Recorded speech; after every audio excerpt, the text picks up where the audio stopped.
We are in Nolensville here tonight, where the Summit Spartans are in town. I can't even talk. Summit Spartans are in town tonight, visiting the Nolensville Knights in what is maybe not the game of the week, but the WCTV game of the week. We got another hot one tonight as the Page Patriots are going to be taking on the crosstown rival Centennial Cougars tonight as well. We'll keep you posted on the score of that one, and we're here for kickoff. Looks like Summit has elected to receive, and we are going to be underway.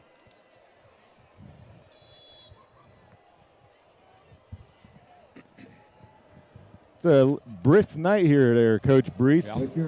Yeah. Finally a little football weather here. Football weather. The flag is still, although it's been windy all evening. It died down just in time for kickoff, and the kick is up. Definitely in the field of play. Summit's there. Out to the 20. Has a crease. Out to the 40, and he's going to be brought down at about the 44th. You know, I've been to a few Nolensville games, Coach, and special teams has been a difficult thing for them to get figured out. Average field position is usually somewhere around the 40-yard line. Well, there you go. You got it at the 45. Cooper Hall brought that out. Did a fantastic job. Good job blocking. And, Summit, 2-6 on the season, looking for a little positive momentum. They have progressively gotten better, but still the record stands, as you said, 2-6. You're going to see more than likely a heavy dose of the run game as Summit, the quarterback, ran for about 300 yards last week. So you're definitely going to see a quick-moving quarters and a lot of running of the football. Yep, that was senior Sam Sloan right there for a pickup about 5. So the keys of the game here is for Summit to maintain control, not turn the ball over, and not play from behind. And the opposite of that is Nolensville. If they can get up on them fast, it's going to put Summit in a position that they can't get into, which is throwing the ball. And so we'll see how it shakes out here. It's going to be second and about 5 out of the shotgun. And just like that, we have a quarterback keeper, design quarterback run. He's going to be short of the first by about 2 yards. So if you're at home and you're wondering, how did Doug Capella know that was a design quarterback run? Well, here's the deal. You said it, mentioned earlier, throwing is not one of the top priorities offensively. 3rd and 1, run. 3rd and 11, run. That's right. They spread the field out there. No runners in the backfield. And you can see as soon as he took the snap, he was looking for what gap to run into. And so here we have about 3rd and 2. Well, you saw the Nolensville defense did not shift at all when the back ran in motion. So it's going to be an interesting 3rd and long 2 right here. So you have 2 wing backs here and a back in the backfield, another quarterback run. And he's going to have the first and about 3 more. That's going to be about a gain of 5. And that's really what the Summit offense is designed to do, get 4, 5, 4 yards. And, hey, that equals 10 the last time I looked. 5 plus 5 is 10. And that is a first down. Well, Mason McElhaney, the quarterback / running back for the Summit Spartans. Again, you talked about it. Summit wants to keep possession of the ball, maintain these long drives, churn the clock. Do not give the football back to Nolensville in their high-powered offense. And here we say they open up with 2 wingbacks, and now we have 3 wide. And again, another design quarterback run. So he's trying to eclipse the 1,000-yard mark in the 2 games here. He's had 300 last week, and he's got every carry tonight. And he's got about 17 yards on the ground. 2nd and 6. Well, that's a kind of a no-brainer. It's like we're going to try to find out which way they're going to run it and just trying to keep Nolensville off balance as the Summit Spartans. So see, Doug Capella, Paul Breece. Look at this, Doug. There we are. They're actually showing us this week. I would cut that off. We'll lose viewers there. Yeah. Well, we both wore the same thing. I'm glad we called each other. So here we got 2 wide to the top. Got motion again. This time he does hand it off. This is going to be number 5 trying to get to the perimeter. That's Luke Oliver. Oliver's going to get about 4. And so consecutive drives here, they're going to be about 3rd and 2. Well, Coach Coleman will take a 3rd and 1, 3rd and 2, it seems like any time of the week. Because it's definitely, it's a no-brainer. They definitely would go for it on 4th down unless they lose a big chunk of yardage here. But right. They're on the 35. They're 2-6. They're looking for moral victories here, and so they're not going to kick a punt or kick a field goal here. So they're looking at 2 downs to get 2 yards. Another direct quarterback run with McElhaney, and he is going to be close, and it looks like he has it by about the nose of the football. McElhaney, the ball carrier. So again, Summit and Nolensville both off last week there because of the fall break. You know, just that was their bye week. So both teams trying to organize themselves for a postseason run. Again, this is a non-region contest, so Nolensville just trying to keep pace with Page and Centennial, while Summit is holding down that 4th spot in their region. Well, and you know, always the issue with a run offense is that penalties and turnovers is the big. You have to play a really flawless drive. Unless you're Summit here on this drive, because they just got about 12 on that. Yeah, they are really challenging the defensive front for the Knights, and so far Nolensville has not answered the call. Well, and Nolensville plays a bend but don't break defense. They don't send a lot of blitzes. They'll just sit back, and as the field shrinks, so to speak, as they get closer to the goal line, the running lanes may or may not close on Summit. We'll just have to see how Nolensville adjusts to the tempo here in the style of play. McElhaney's going to roll out. He's going to try to throw here. He has the corner, and he just throws it into the ground again. Not sure what the play call is there. They go from tight to 5 wide, and he rolls out. I don't know if that was to get him around the corner and run, but well played by the Nolensville defense. Well, there's Coach Coleman making the calls down there, and I am shocked, like you mentioned, that McElhaney just didn't go ahead and tuck it and try to get some positive yardage. But rolling left and throwing right is definitely a difficult situation for any quarterback, much less high school. Who throws the football maybe 4 times a game. Absolutely. So here again, they open up with 3 wide. McElhaney out of the shotgun. This is going to be a handoff to number 4, and he's going to be tackled. That's Cooper Hall. He's going to go down, and this is just what I was talking about. You're going to now have 3rd and about 14, or at 15. Well, let's call it 16 as he continues to walk. And so, again, an ill-advised pass play, in my opinion, on first down. They're getting 4, 5, 10 yards of carry. They roll out, incomplete, and they get taken down for a loss, and now you have 3rd and 16. Jackson Bandy on the stop right there for the negative chunk yards right there. Again, what's the play call when you're a 92% run offensive play calling team? This is not what he wanted to get into here in the Spartan sideline. And there he bobbles the snap, the screen pass in the middle. It's played okay. So they get a lot of the yards back. They're going to be about 3 yards short. And so you got to wonder here, do they go for it? Because now it's a little different kicking a field goal from the 13-yard line versus the 35. Coach Coleman is not turning around and looking for his special teams right here. There was zero movement to the sideline. And so aside from the one player that just checked in. So it's going to be 4th and about 4. Maybe a hard count here to try to get Nolensville offsides. Yeah. I mean, you can't take your timeouts with you. That's what I would suspect. They're in a tight formation. They got 2 wings, too tight. And so we'll see if they're going to try to draw them off sides here. There's the hard count. And there it is. And there's the flag. Flag on the play. You know. Offside against Nolensville. You know, when you hate to see it. when two old guys up here knowing exactly what's going to happen, you can't translate it. We can't yell down there at Nolensville and say, and I don't have a coach yelling at me at practice saying, don't jump on 4th down. Yeah. Knowing that it's inside 5 yards, right? 4th and 4 equals. Oh, my. So just like that, Spartans have new life, fresh set of downs. They are on about the 9-yard line, so no first downs here. It's all or nothing now for the Spartan offense here. McElhaney has 3 wide, another design quarterback run to the left. He's not going to get it, but he's going to get about 6 yards on the carry. Yeah, going to be close. McElhaney, the ball carrier. See where he went out, where they spot him.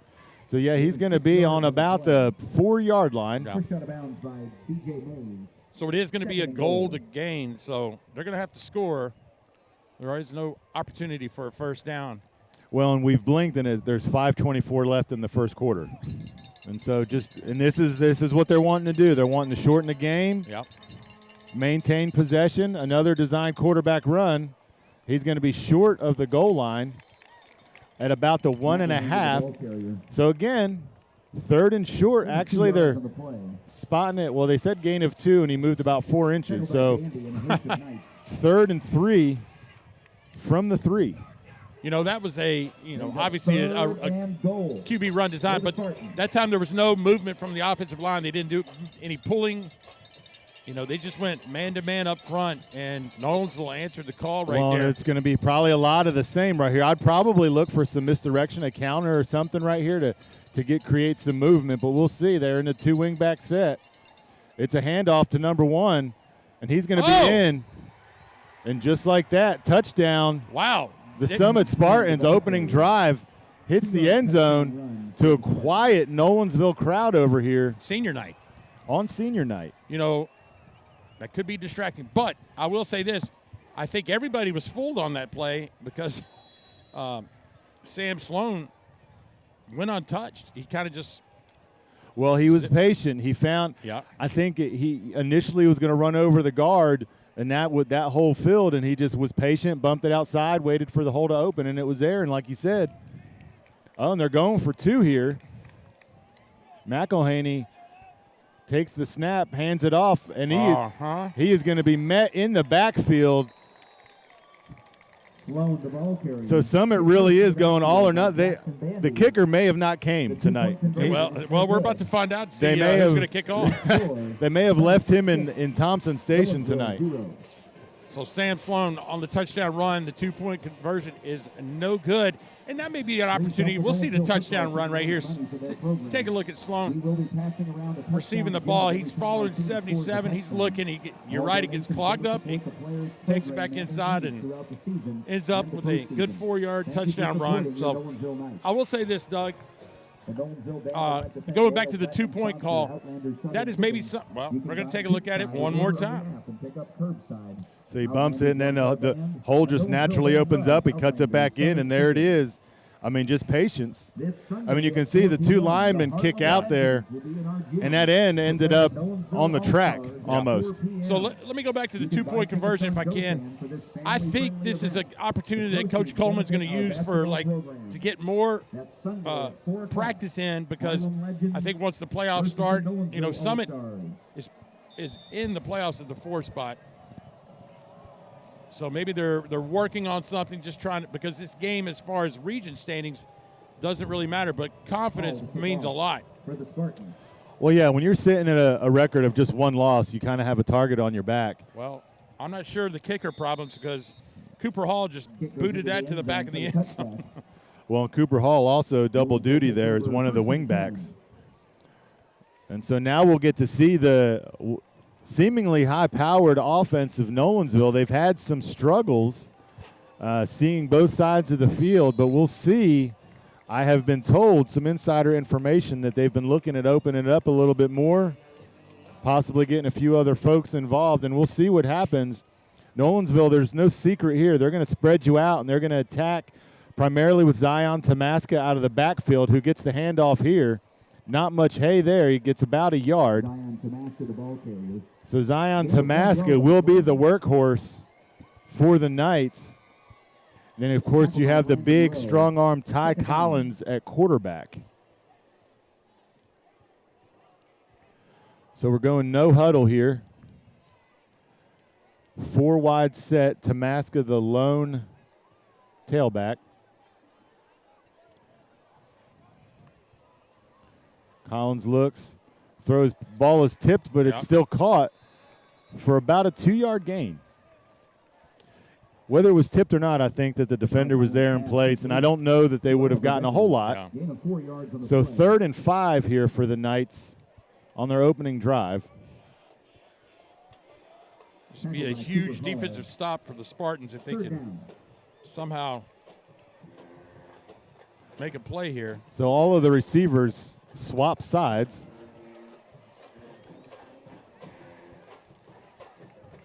One of the receivers on our side being the tight end. Collins looks left, stays left, pump fakes, has room to run, tucks it. He's going to have a first, ridden out of bounds. That's a good look on Collins. The field was covered. Collins getting up a little bit slow. Well, Tackled by Cason Waddle. so slow that they've Good for McLaren Ortho. had a stoppage here. Touchdown for the Ty Knights. Collins, 6'4", 205. You talked about a big young man. That's pretty good size for a quarterback, but he's shaking up on the play.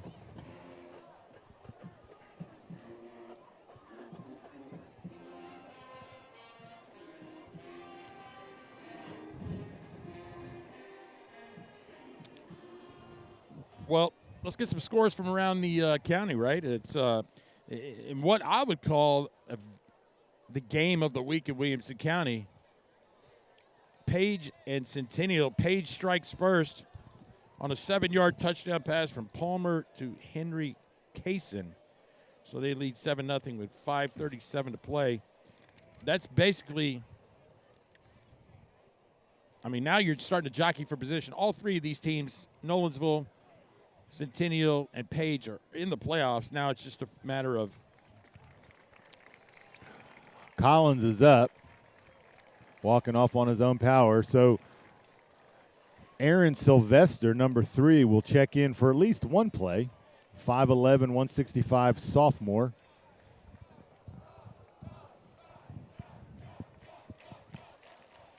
Crowd's chanting Ty's name. there's Coach Derek. He's like, oh, man. Coach Derek, interesting story. When I taught at Page Middle many moons ago, he was a student teacher for Coach Derek Pack. Well, how about that? Aaron Sylvester, the quarterback. Aaron Sylvester checks in, first down. So fresh set of downs. I would imagine this is going to be, let's hand it to Zion Tamaska, being that there's a new quarterback in there. That's right. And just like that, Tamaska gets the carry, and he's going to be tackled by a swarm of Spartans there Zion Tamaska, the ball for a loss of about 3. Loss of 4 Again, yards on the play. If you know anything about football, Doug, you knew that he was not going to throw the ball just trotting off Second the down, sidelines. 30. It had to be a handoff. But you give it to your right running back, make a right play call, something happens. Give it a credit to the Spartans for making a play. Well, and Sylvester's going to remain in. Sylvester throws on a second play from scrimmage. One-handed catch by number 40. That's going to be Joseph Carano. So it's still looking at about a 3rd and 8. Gain of 5 yards on the play. Make it 3rd and 9.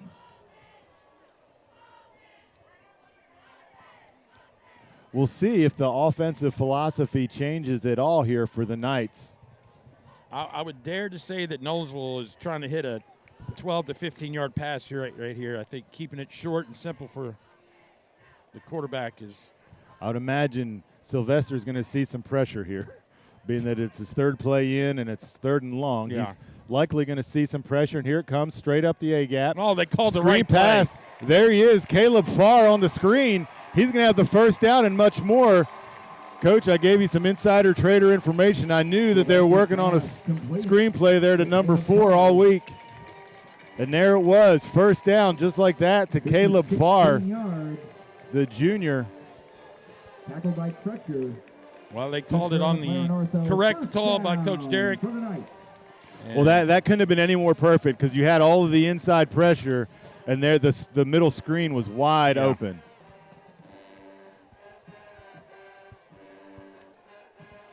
Sylvester out of the shotgun. Throws a quick pass out again to Farr. Farr gets 2 touches in a row, and he's going to have another first down. Caleb Farr earlier in the season was on a milk carton, and all of a sudden he's got, I think, 5 touchdowns on the season, and now he's becoming a part of the offense. What do they say? Better late than never. That's right. For the Knights at the 36-yard line. 1 minute. Inside 1 minute, Coach. I didn't even have time to get cold. All right, here we go. Shotgun 3 wide, and they feel comfortable, obviously, with Sylvester running the offense. It's a handoff to Tamaska, and I'll tell you what, it has been tough sledding on the ground tonight for the Spartans. Well, I do know this. Tamaska did not like the extra sauce he was getting on that tackle. He was not appreciative Giving of him that. the Simmons treatment a la Baltimore Ravens. Yeah. Well, they had looks like Nolensville's coming in with a new right guard, so. Sylvester remains in. out of the shotgun, 3 wide, single back set. Rolls out to his right, looking downfield, looking deep. Oh! Has Smotherman on a deep out, and he just drops the ball, perhaps out of reach, but good look. So clearly, defended by Crutcher. Nolensville does not believe that the offense will miss a beat, as we've seen run plays, screen plays, out routes. Another 3rd and 9 here for the Knights from the 35, we'll call it, of Summit territory. Sylvester gets the play in from the side. Shotgun again, 3 wide. Snap is back. Uh-oh. Zion He almost Tamaska fumbled it. Is he going to? had the ball go completely around his back. Yes. I was waiting for the no-look dish to somebody else after he went around the back with the football. This is going to be 4th and about 2. And again, not much movement from the Knights sidelines, a la a kicker. 4th down and 2 for the Knights. Well, that's going to be the end of the first quarter for our WCTV game of the week. 6-0 Summit Spartans. That's right, and the Knights will have time to think about what they want to do here. They are, For the first quarter, well, I would say they're in field goal range, but that would be about a 43-yarder, testing the limits for most high school kickers. Well, Nolensville could give Summit a little taste of their own medicine. A little hard count, of yeah. course. Nolensville band thanks Heather Legg, Nolensville Realtor, for her support as a new platinum sponsor this year. Heather will Well, donate some $500 other to the Nolensville band couple of if games you around donate. the and you mentioned the Nolensville band. Call county Heather is Legg, Nolensville Realtor for all your Ravenwood real plays estate Powerhouse needs. Oakland, The band would also like to thank our local and the Nolensville Raptors, Hardware and Matt Guthrie the quote-unquote for their underdog, support lead and donations to the 12-0 flag program. over the number Ace Hardware 2 is ranked committed team to in the being state, helpful place. Oakland.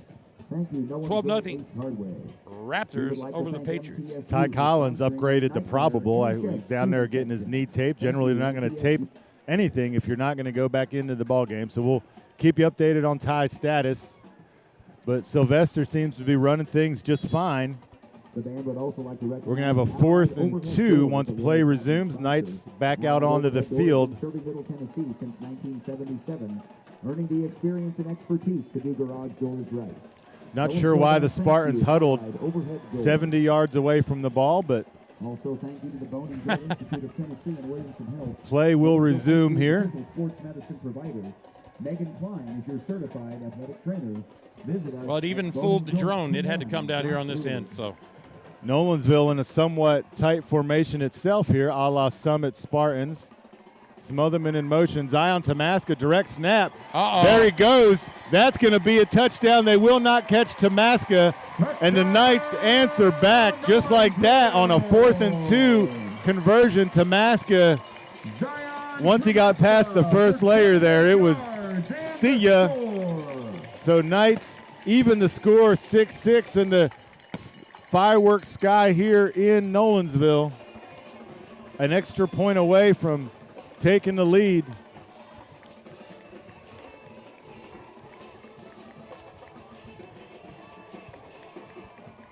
Snap is back, kick is up, kick is good, and Nolensville jumps ahead.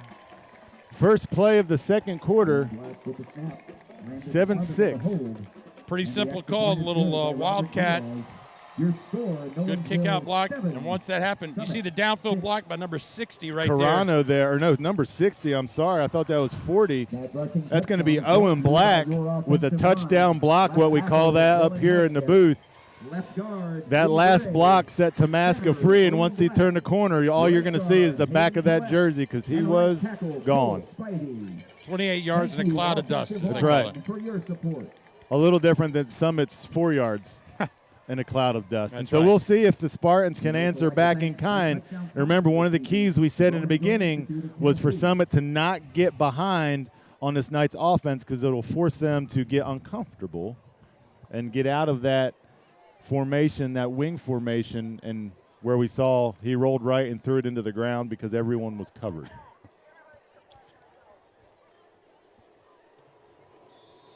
So 11:53 here in the second quarter, your WCTV game of the week. I'm Doug Capella with my guy here, Paul Breece. We'd be remiss if we didn't give a shout out to Lance in the van. for the Knights. Lance, longtime WCTV guru, moving on to bigger and better things potentially in the next little bit. So the Knights pooch kick it there, and they give probably the worst starting field position of the season to Summit at the 34-yard line. Well, it kind of had an idea something special was going to happen as far as a different look kicking off. Coach Derrick went out to the kicker right before he kicked it and said something to him. So you usually don't do that when you're trying to kick. There's 3 words, don't kick deep. Don't kick deep, that's right.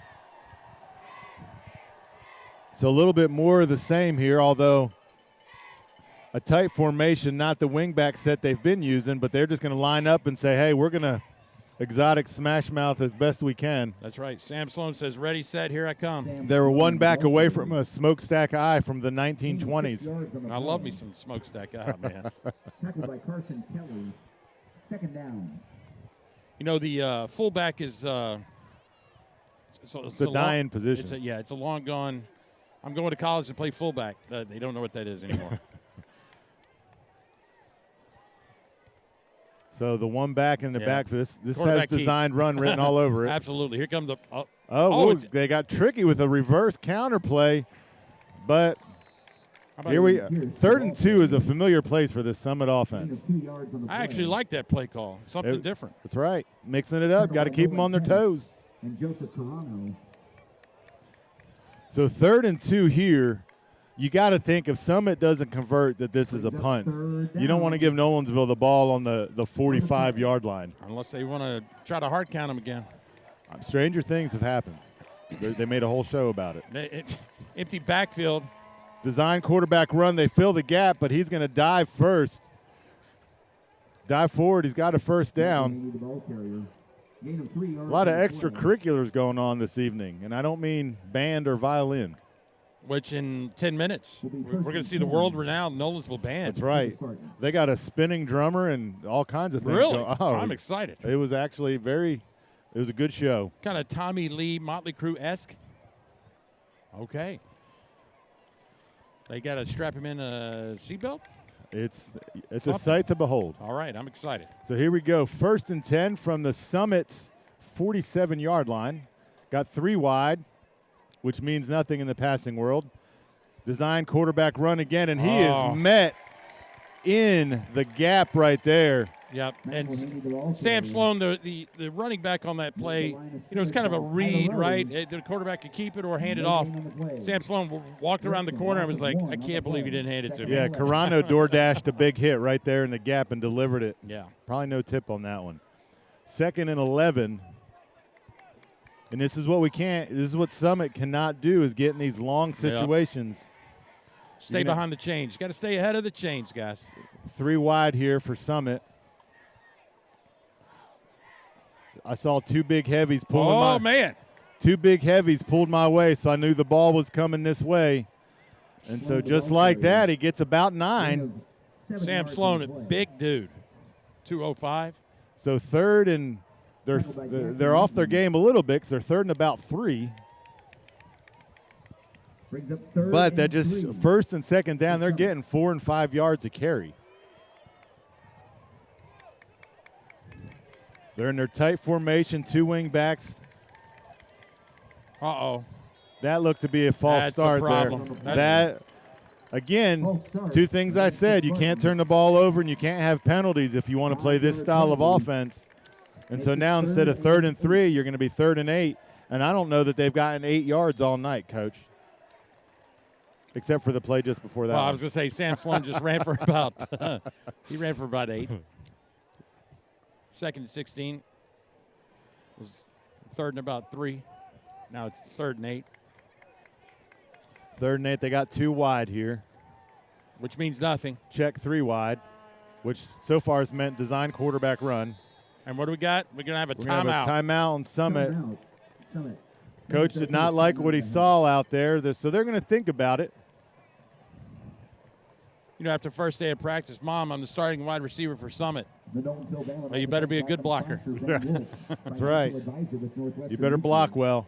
Ben is a band parent and loves helping families and businesses with all your financial planning needs. Thank you, Ben Wolf. So we got Northwestern Equal. 8:18 left here in the second quarter. Hungry football fans. And this, you don't like to say it this early in the game, but this may be a defining play here for Summit, because if they do not convert here and the Knights score again, it puts Summit behind. Now one touchdown behind, but we'll see what happens. We'll see how the game shifts and adjusts The Harlem Legends will be in our gym to play the on what has been All-Stars not at only the 4 game of the p.m. week, but senior night here Tickets on for GoFan Nolensville. this family-friendly event. Proceeds will benefit Got my our basketball programs. stepson walked down. He was a senior golfer this year. So here we go. They're back. Same formation, 3 wide. McElhaney out of the shotgun. Rolling to his right. Scanning the field. Throws it up deep. That is going to be way out of bounds. Caught almost at the track. So McElhaney has the arm to throw it downfield. Pass intended for Oliver, incomplete. But now we got a 4th and 8. Looking to see Brings up 4th down and 8 for the Spartans. if somebody's going to come in and punt. There was a penalty on the play. Ineligible receiver downfield. That penalty is Oh, and here comes the special teams.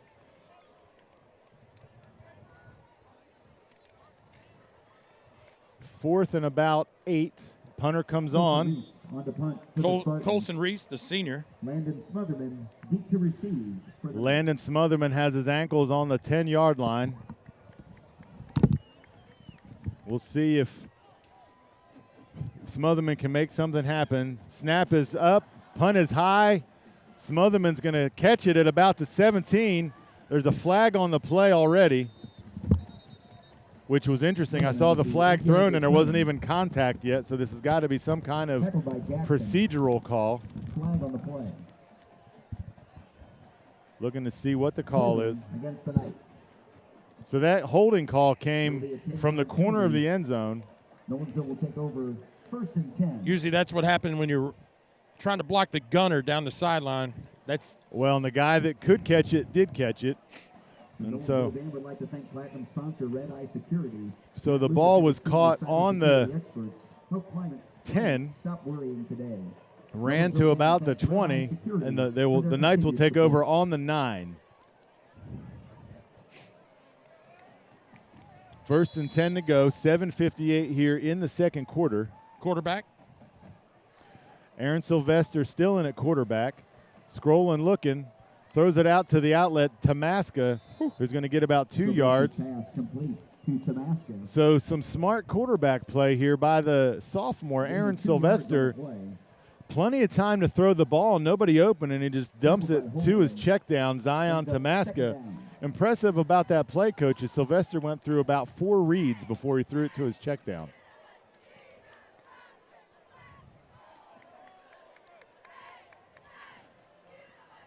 Tamaska in the backfield with Sylvester, 3 wide. Smotherman in motion, gets the jet sweep, gets around the corner, has some room, makes a man miss, and he's going to be tackled after about a gain of 4. The ball carrier. Gain of 4 yards on the play. So far, Coach, not much changing in this Nolensville offense with the young quarterback Aaron Sylvester stepping in to play for Ty Collins. Yeah, I was checking the sideline just a minute ago to see if I could locate Ty Collins, and I have found him. He's looks like he's moving around. I'm sure Coach Derrick goes, you know what, this is not a region game. Let's don't risk anything crazy here. Looks like they've taken his helmet away. 3rd and actually about 2.5. Sylvester takes the snap. It's a quick throw to the outside. Smotherman's got it. He's going to have a 1st down. Sylvester's pass complete to Landon Smotherman.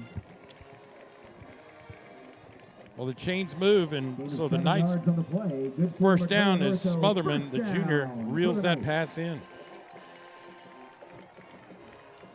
The Knights run no huddle, but they're not. That doesn't mean hurry. They get the call in from the side. They're just not letting that defense make any substitutions here.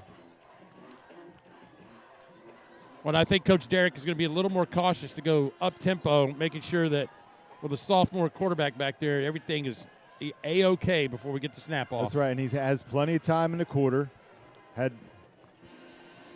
They faked a jet motion there, and they hand off to Tamaska, who gets a yard. Ran into Andrew Switzer, number 99. So Tamaska's carries have gone something like this: 1, 2, 2, 1, 1, 28, 1, 2.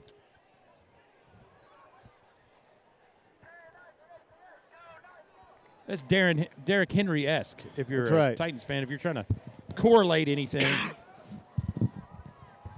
2nd and 9.5, we'll call it. Not much on that first down play. Sylvester looks, throws the quick pass to Caleb Farr. Caleb Farr's hit, drives his legs, and gets about 5 on the play, 5 or 6. To Caleb Farr. 3 catches for Farr in the first half 6 tonight. yards on the play. Tackled by Waters. Brings up 3rd and 2 for the night. 3rd and 2, which seems to be the down and distance of the night. N-I-G-H-T. That's right.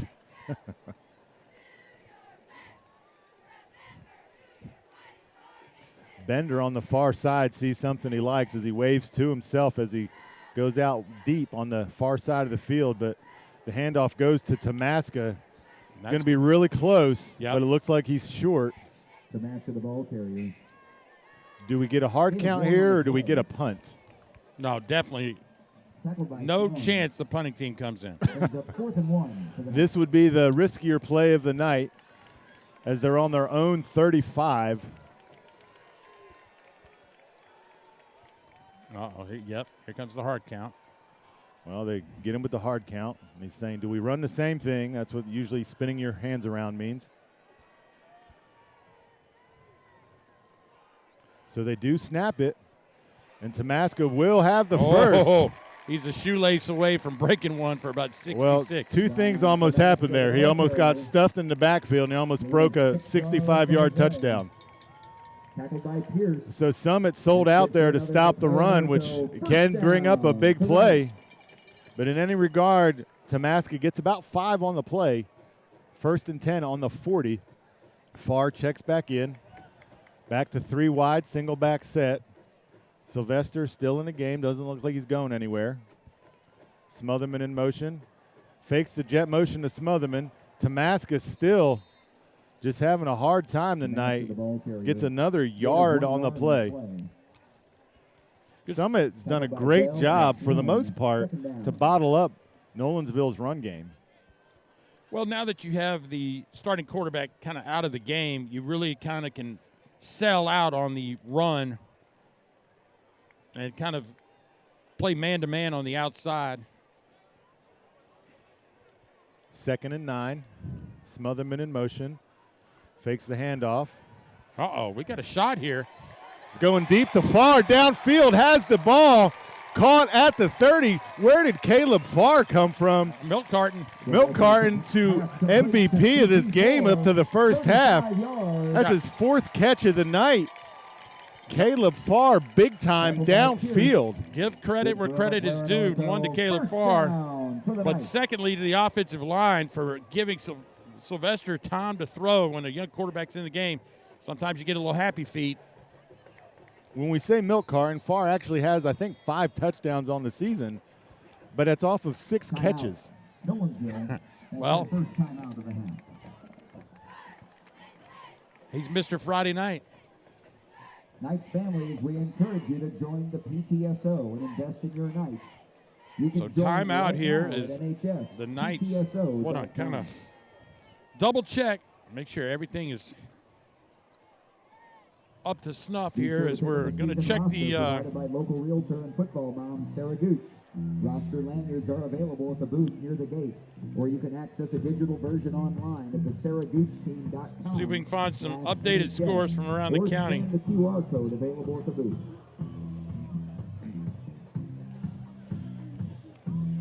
Make sure you check out the concession stand Well, tonight and support your just like that, Oakland takes the lead over Ravenwood. I think you just gave us, it was 12-0, 7 seconds now ago. it's 13-12 with 6:30 left in the second quarter. Filled with fresh popcorn. It's a heavyweight fight up at Ravenwood tonight.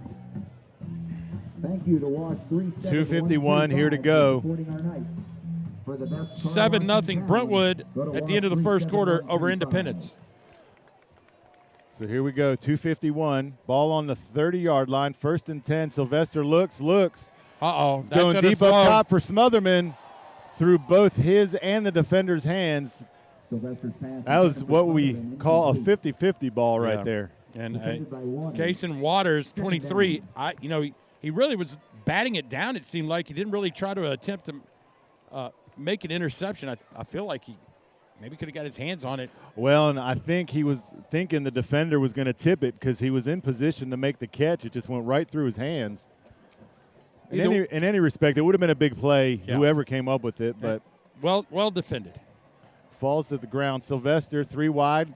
Tamaska in the backfield. Karana switches from the left to right. Handoff goes to Tamaska.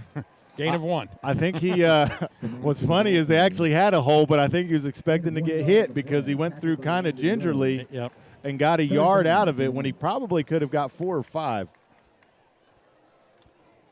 So 3rd and about 9 from the 29. Just under 2.5 to play here in the Nolensville night sky.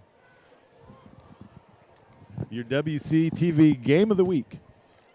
Nolensville Knights hosting the Summit Spartans.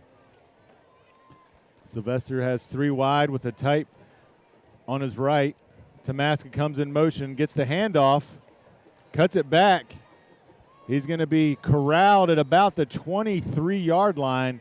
Again, we're going to have another 4th and short. Yeah, big decision here by Coach Derrick. Well, and they are in field goal range here, so it'll be interesting to see. I mean, you got to at least give them the hard count here. 4th and 4. They got 2 timeouts left with a minute and a half. I'd say go ahead and hard count it up here. We're going with a little jumbo package here. A couple of receivers getting taken out and some. When you see 30s come out for 60s, you know that timeout. Nolensville. And there's the timeout. That's their 2nd timeout of the half. Waited a while there to call a timeout. Probably burned about 20 seconds off the clock. Nolensville Realtor for her new platinum sponsorship this year. Heather will donate $500 to the Nolensville Band if she sells your home and you mention the Nolensville Band. Call Heather Legg, Nolensville Realtor, for all of your real estate needs. The band would also like to thank premium sponsor Outlander Southern Chicken. Well, at the end of the first quarter, Page leads Centennial 14-0. The one thing about the Page Patriots is, doesn't matter who they graduate, they always just seem to reload. And Coach Rathbone has always got him on that edge of heading back deep into the state playoff run. Well, and Page, too, earlier in the year had 2 of their 3-star prospects injured. And so they are healthy at what we would say the right time, and you can see the scoring differential now that they have their 2 big guns back is significant. Smotherman goes in motion. It's a direct snap again to Tamaska. Gets to the outside, has a stiff arm, has another stiff arm. Thank you. Touchdown Tamaska after 2 stiff arms on the night. How about that? That'll help the average out, Coach. Absolutely. No flags on the play. 24 yards. Touchdown will stand. Tamaska has about 60 yards on 40 carries for the first half. Extra point attempt here to push the lead to 8. Snap is back. Kick is up. Kick is good. They did that so fast, Coach. I was going to say, should they go for 2 here to push the lead to 9? But they decide 8 is enough. You know what the card says? Here comes Tamaska. This is almost the same play, right? The Wildcat formation, and nobody really covered the edge. And once he got outside, we'll see the 1 stiff arm right there. Thank you very much. My name's Derrick Henry. How about a second one for you? And here comes Tamaska, going to just outrun. Well, and credit number 11, Jackson Bandy there, for sealing off the edge and keeping defenders away. But I got to say, Coach, that was all Zion Tamaska. He hit the side, and it was not untouched. He had to use the old stiff arm to maintain that outside position. But once he broke the edge, we knew that was going to be 6. Well, Can Summit, not a high explosive offense, right? They got a minute and 18.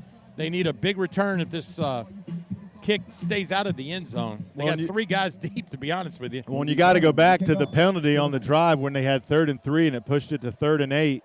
They don't convert, they punt, and Nolensville comes back and scores. And Nolensville will get the ball to start the second half. Even better field position last time as they pooch kick again, and the ball's out at the 29. And so minute 15 does not fit this offensive philosophy of Summit. So we'll see if they are content to go into the locker room down only 8 or if they try to open it up and get a little greedy here. Well, they cannot make a turnover here. Making a mistake could make this a 2-score game quickly. Well, that's right. They don't want to get out of character here to try to even it up. And it looks like they're not going to. They're going to hand it off there. That's going to be number 1 on the carry. Sam Sloan. Sam Sloan. Gain of 4 yards on the play. Tackled by a host of Knights.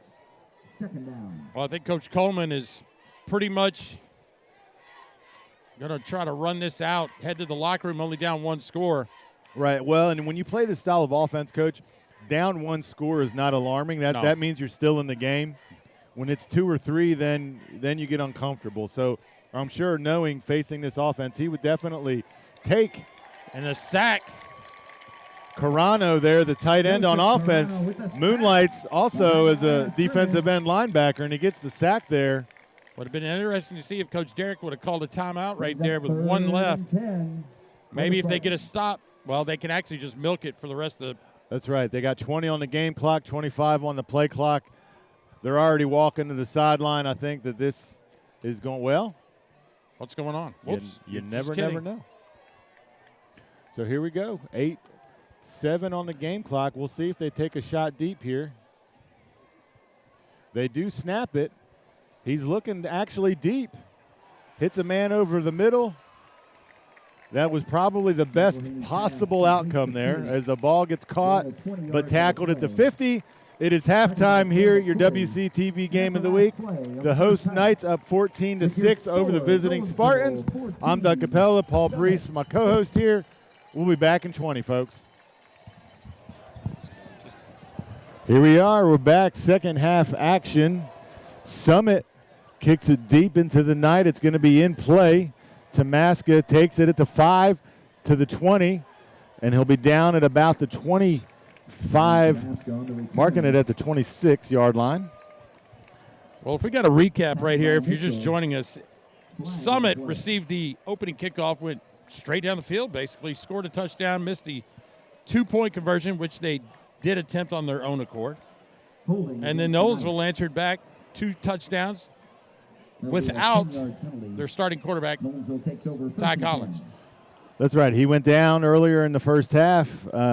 Looks to be okay walking around over here on the sidelines, just maybe not 100%. And Aaron Sylvester, the backup sophomore, came in and looked good. Hit on a couple routes. Tamaska on the ground for both touchdowns, 2 long runs, one of about 38 and one of about 26.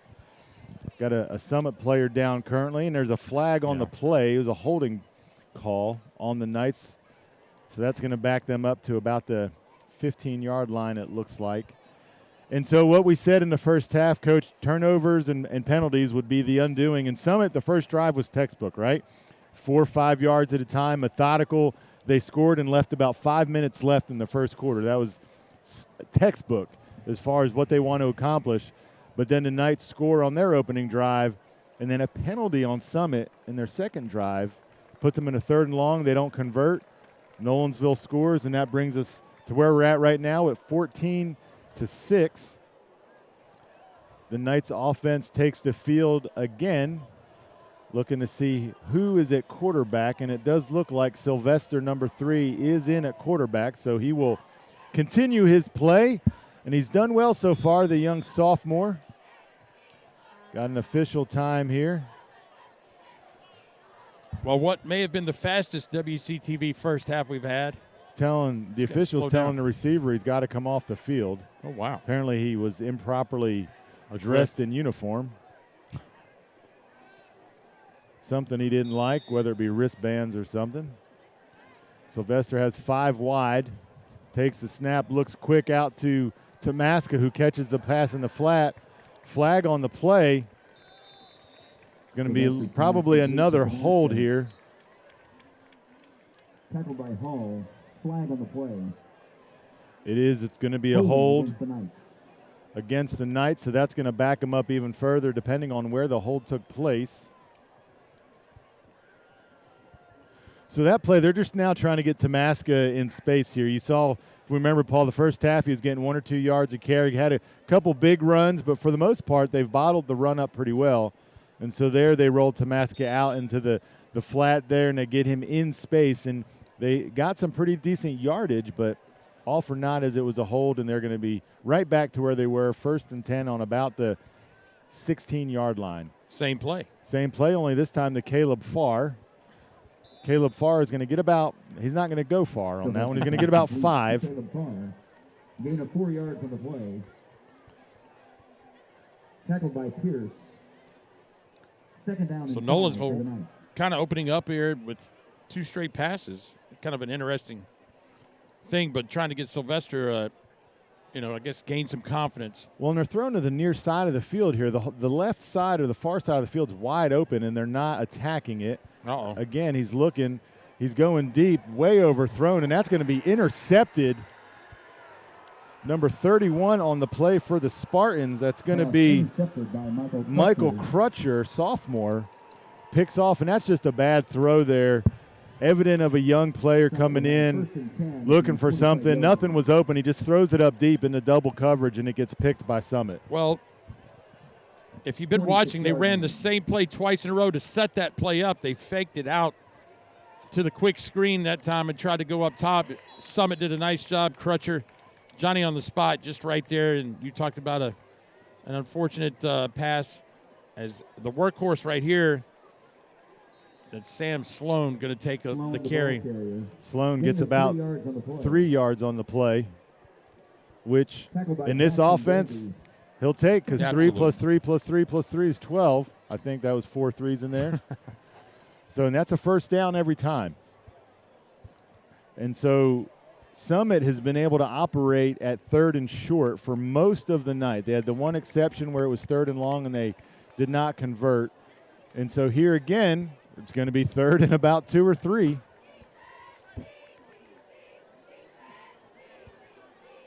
McElhaney, the ball carrier. They're blocking everybody, including cornerbacks that are 17 yards away from the play here with linemen. So 3rd and about 3. Last time the Spartans were at 3rd and 3, there was a false start penalty, and that's what set in motion the Knights' lead. So we'll see if they can convert here. For the most part, they've been able to convert these short distances all night. This one is going to be close. It looks like the official moved it up just a little bit. That's going to probably be a first down, and it is. They move the chains. So, again, another 3rd and short conversion. I would imagine, Coach, they probably would have went for that on 4th down anyway. Yeah. So here we are. They're driving. Summit is in business on the 35-yard line. Identical start to the game when Summit had the ball. And just drove it down Nolensville's throat. Well, the only difference here is Summit is not in their wing formation. They're coming out of the shotgun to, I guess, create space here. And so here you have about a 6-yard carry. Sam Sloan right there, the running back for Summit, kind of reminds me of the way Centennial uses Dominic Reed, the powerful running back for Centennial. I mean, they just basically hand it to Sam Sloan and say, hey, do your best. That's right. And you got about 5 there. So 2nd and 5. Again, you're thinking this is 4-down territory for Summit, being down 8. It's probably going to be a designed run here, and it is. So McElhaney keeps, and he's going to be brought down after, again, about a gain of 3. It's going to be 3rd, and you guessed it, Coach, about 2. Well, it'll be interesting to see. Sloan was actually out that play. Let's see if he trots back in on 3rd and short. Well,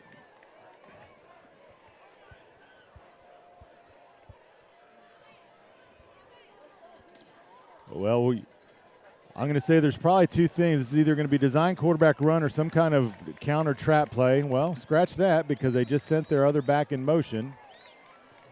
So here you have 3rd and short. I'm going to guess going to the right because it is stacked that way.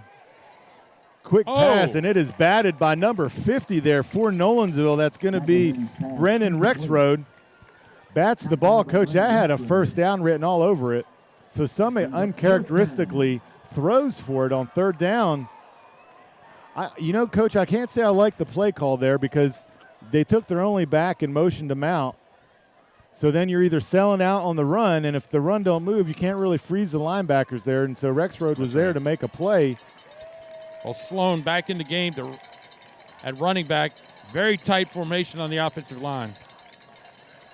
It's the design keeper, and he's going to be bottled up. They don't get it. The Knights say no, sir, and they close the door. So, again, you got to wonder on that 3rd and short why they throw the ball there when their conversion rate there has got to be 95% on the night. The only time they don't convert there is when they get the penalty. And again, just a couple head scratchers tonight for Summit, and that was one of them there. So the Knights will take over on down at about the 27-yard line on their own side of the field. Sylvester in, 2 backs this time in the backfield. I would imagine Smotherman there might be the beneficiary of the pitch. Oh. There he goes. Smotherman's going to be hit for a loss of about 2. Smotherman, the ball carrier. And again, they run that to the short side of the field, Coach. I don't know why that is. To me, it's just common sense. There's more room on one side than the other, especially if you're trying to get to the perimeter, why you would run that to the short side of the field. Now, I'm not wearing the headset down there. I'm wearing the headset up here, so it's a lot easier.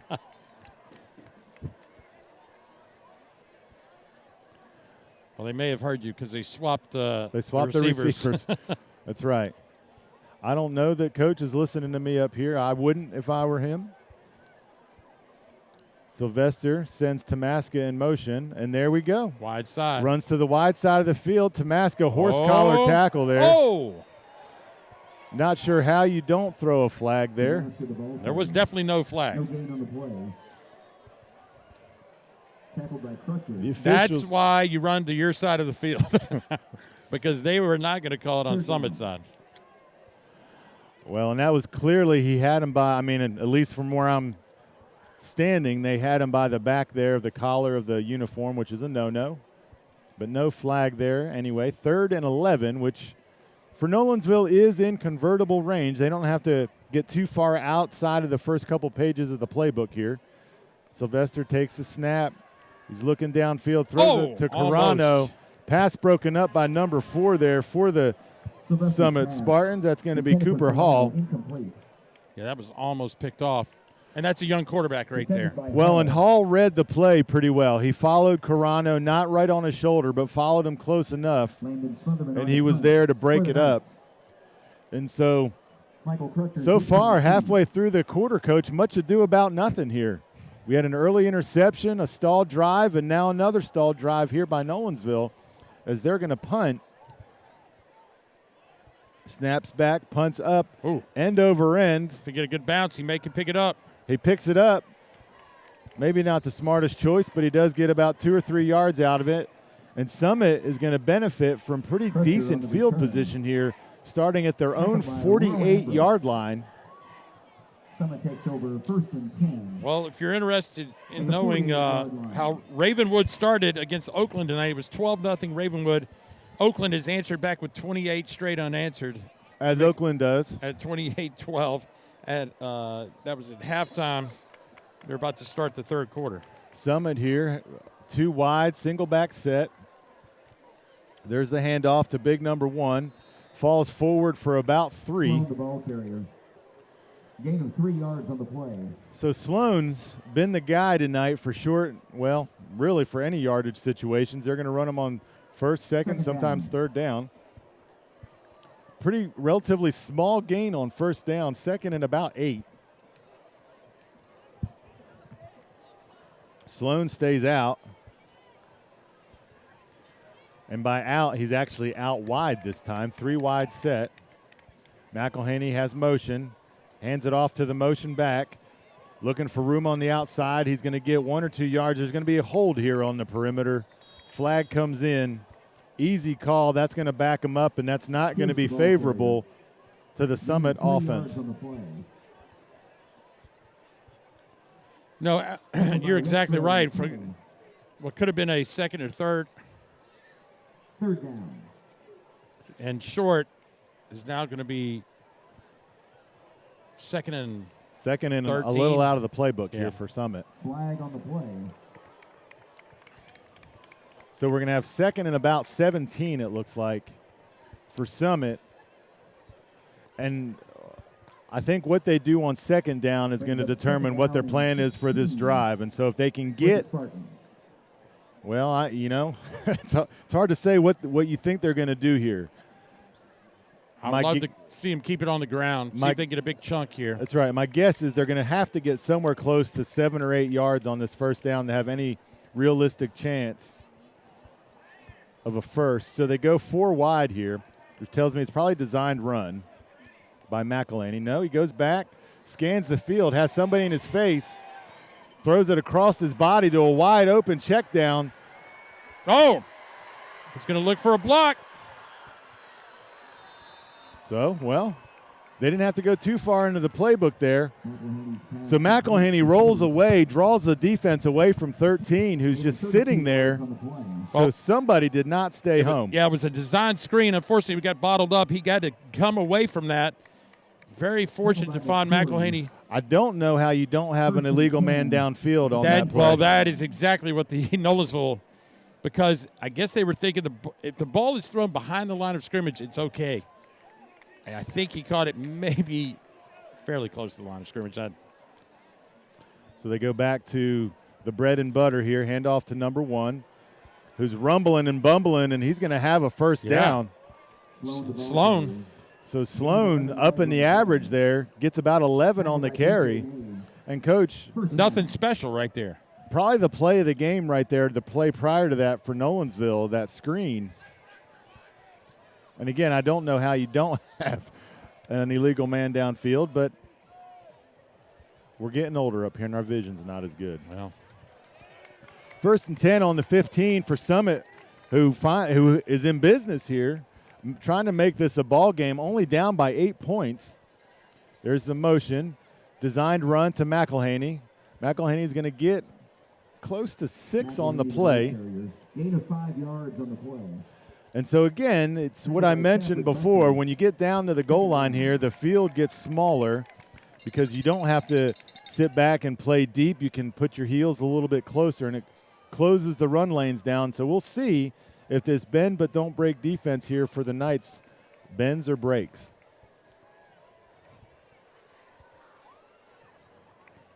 Here comes a snap to McElhaney. Hands it off. 4 is going to be met at the line of scrimmage there, maybe a yard. And so here we are again, 3rd and short after about a gain of, we'll call it 2 feet, not a whole yard. 3rd and about a pretty long 3 here. Third down for the defense. You got to think, though, Coach, this is 2-down territory. Well, they could opt to kick the field goal and make it a 1-score game. It's not either way. A field goal does you no good because you still need a touchdown to take the lead. So this is your opportunity to get this deep.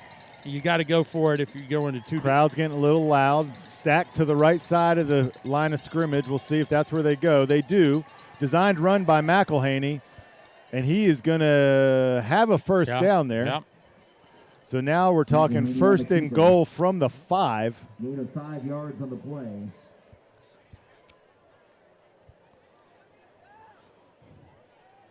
Well, and surprisingly for the Knights getting the opening kickoff, they have played a lot of defense in this quarter. Absolutely. They did it in the first quarter and now in the third. So the defense looks to be wearing down a little bit. A lot of hands on the hips out there. And that O-line has been TCB taking care of business. That's right. So that's not a good sign when the defense looks weary here and they got 5 yards to hold ground. Here's that tight wing formation that Summit will go to. There's the man in motion. Oh. That's going to be a false That's timeout. Very good timeout to avoid that time. Yeah, it looks like about 7 people moved there, and then the whistle. So 136 remains here in the third quarter. And, Coach, I got to think that timeout actually benefits the Knights. The defense was on their heels, gassed, and Summit calls a timeout and gives that defense a chance to figure out what they're doing. Speaking about what you're doing, how about the Page Patriots leading the Centennial Cougars 21-6? So if you're a Nolensville fan, I don't know who you're cheering for, but I think if you're like Centennial Nolensville lost to Centennial earlier. Is that correct? And That's they still correct. have to play Page next week. That is correct.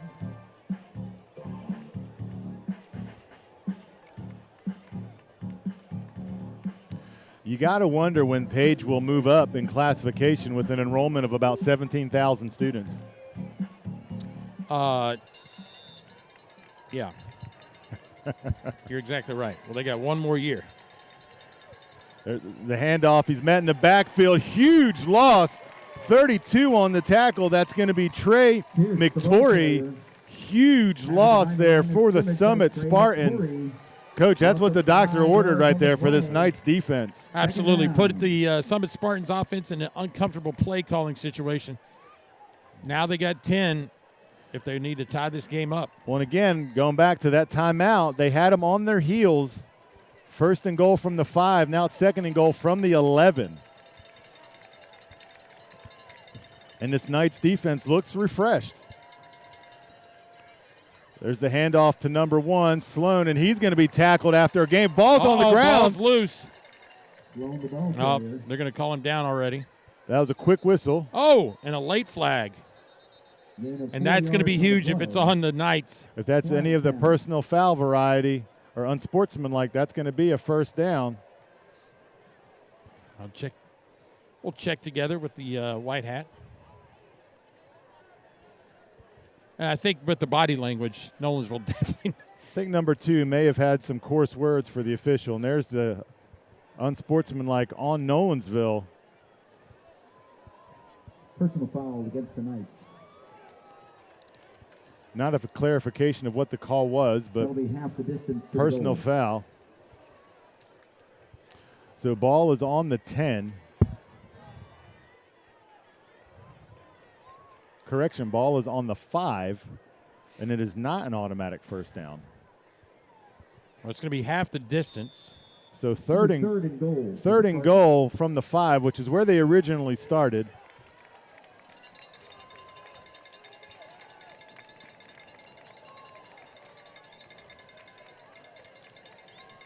Designed run by McElhaney. He is going to be brought down at about the 2 or 3. McElhaney, the ball carrier. Well, here's the good news if you're a Spartan fan. You're going to get extra time right here as we're coming to the end of the third quarter to talk about it.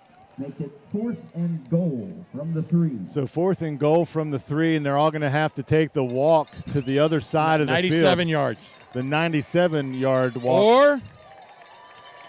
Well, they're not going to get this off in 1 second, so there's the clock already. Yeah. So fourth quarter action here. Summit making it a ball game, 14-6. So far, the story of the game, it's got to be the pick by Sylvester and the starter for Nolensville, Ty Collins, the quarterback, sidelined in the first quarter with an undisclosed injury. Well, and here's the thing, too. With it being 4th and goal, if Summit does not convert here, Nolensville is going to start their drive with their heels in the end zone. Well, when you have a sophomore quarterback, sometimes that's not a good. That's a bad recipe. Not great. Although Sylvester, I will say, aside from the 1 interception, has looked fairly sound at that position.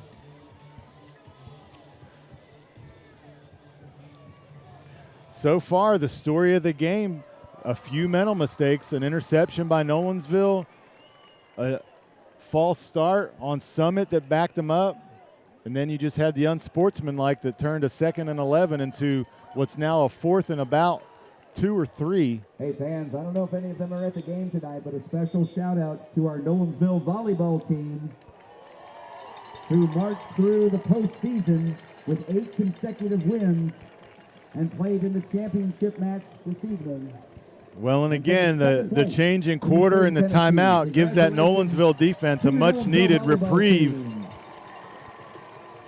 A chance to catch their breath, get a quick swig of water, and get back out onto the field.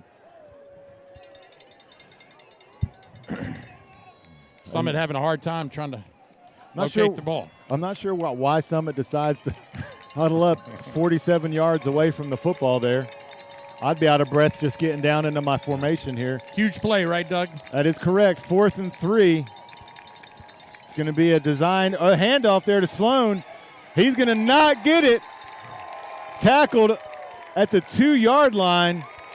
No laundry on the field. And again, the Knights defense holds strong. Bend but don't break, right? Bend but don't break. It's a little harder to run when all your linebackers are up in space. 1st and 10 at the 9-yard line. A very interesting call right there, just to go head on when you're outside about the 4-yard line. Well, it just goes back to, Sloan is good when your linebackers are 5 and 6 yards off the ball and your safeties are 10 yards off the ball. But when you're on the 3-yard line, they're not.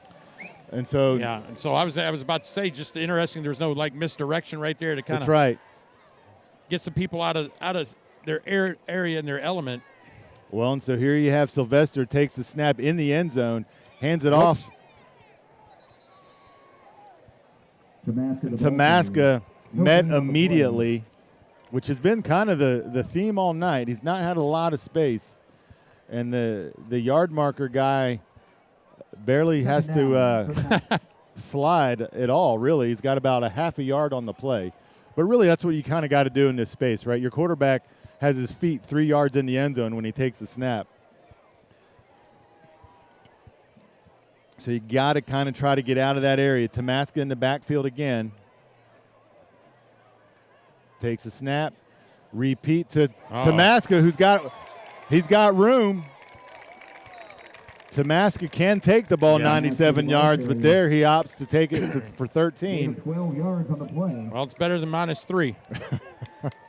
Well, more importantly, it gets the Knights out of their own end zone. First down for the Knights. So from the 3-yard line to the 17, the Knights can breathe a little bit easier here. And Sylvester doesn't feel like he has to force anything on a 3rd down, which is huge for the young quarterback. Hands off to Tamaska. Tamaska has the perimeter. Good block by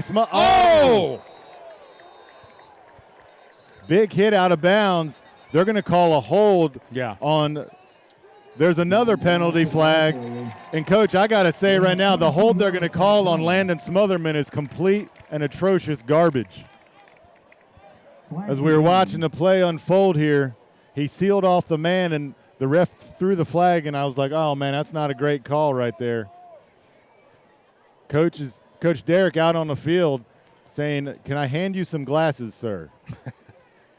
Definitely maybe a dangerous tackle right there on so close to the sideline. Almost targeting-esque. Well, and you're going to have 2 penalties here. You're going to have the hold or the block in the back they're going to call over here, and then you're going to have some type of personal foul over here because one of the Summit players was mouthing to the official. Not sure why that happened, but they're sorting things out. Here we go. We're going to check it right here. Looks like he's kind of giving himself up. Nope, he's still in play. He was still legal to be tackled, so it's just one of those hard shots on your home side, right, where you're going to get a little more animated, and the coaches are right there on top of the referees. Well, and they're backing Nolensville up, so I'm not sure what the 2 flags were. Well, it may be also unsportsmanlike, maybe a sideline warning. I don't know. So there's your holding that you mentioned. And now we have, after the play, unsportsmanlike on Nolensville. So we got offsetting unsportsmanlike. So disregard that part. Just take the 10 yards from the hold. Holding was called against Nolensville. Well, and that holding call on this guy here was, if you're going to call anything, call a block in the back, but it wasn't even that. Not a good call. And the home crowd tends to agree with me on that one. As the chants of affirmation come from the sidelines. So not sure where our down and distance folks are on the sideline over there. They've got a first down, but only 5 yards to go based on the chain gang.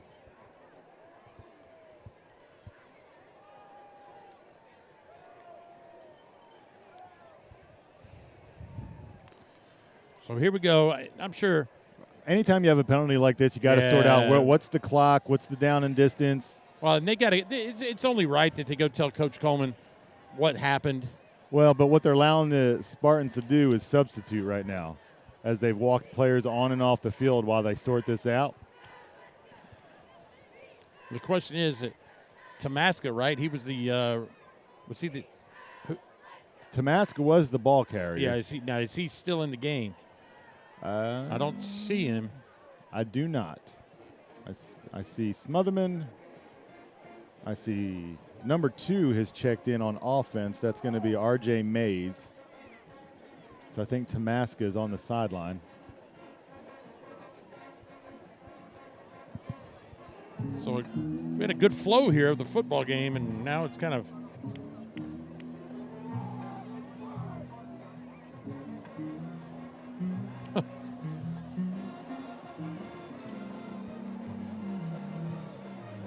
Still kind of waiting to get things sorted out. Yeah.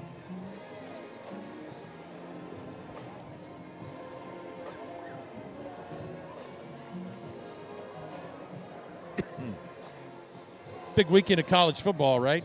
I mean, I hear there's Tennessee's playing somebody. I don't know who. Third Saturday in October. Not a big deal. I guess, if Alabama wins, they can't tear down the goalpost and throw it into a river. Maybe a creek. I don't know. Is there one in Tuscaloosa? All right, and so here we go. Back in action, 1st and 10 from about the 24. Uh-oh, throwback, tip.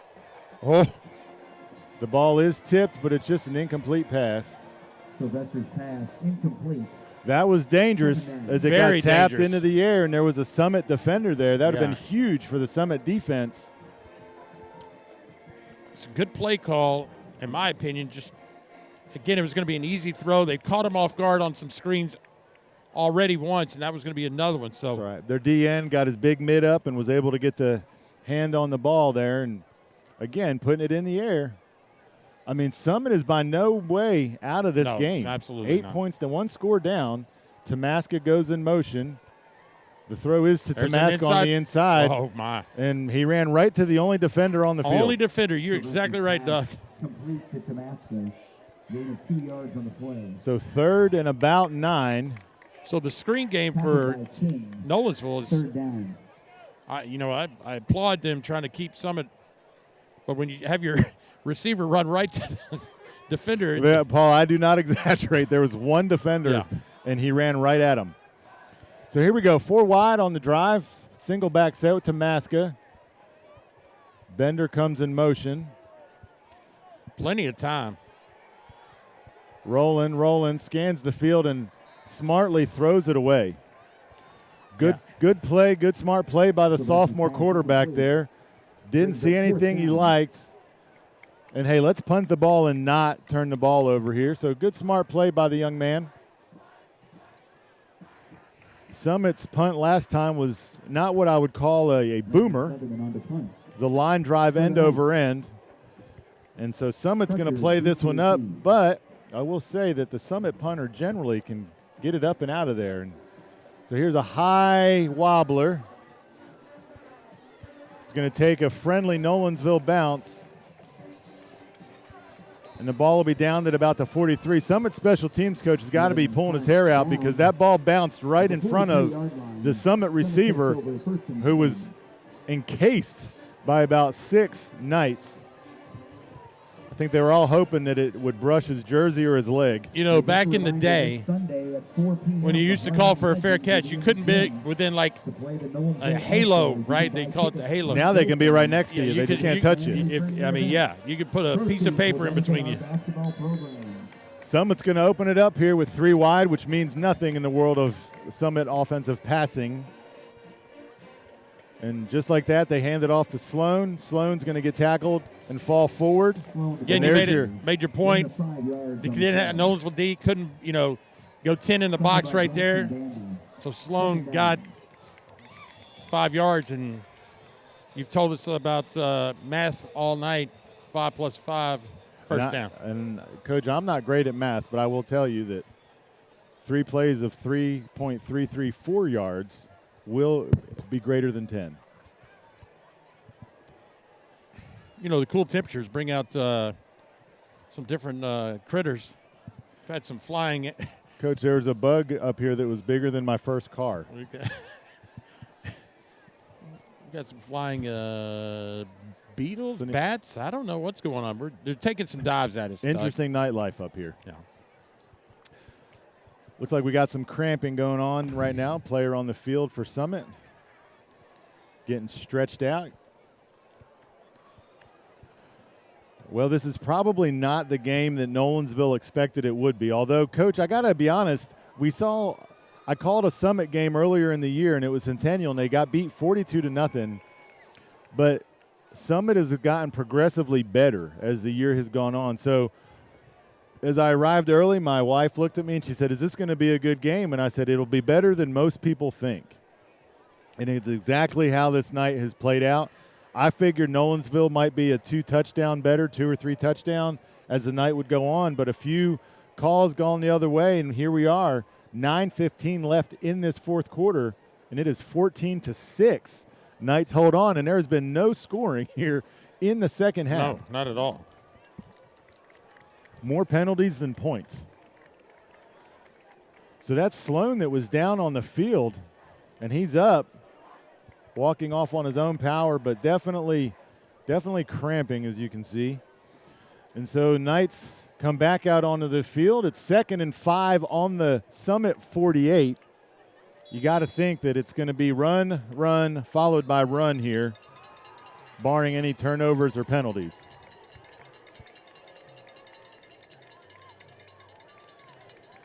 And so just like that, there's another run, and the ball carrier falls, and the ball's out.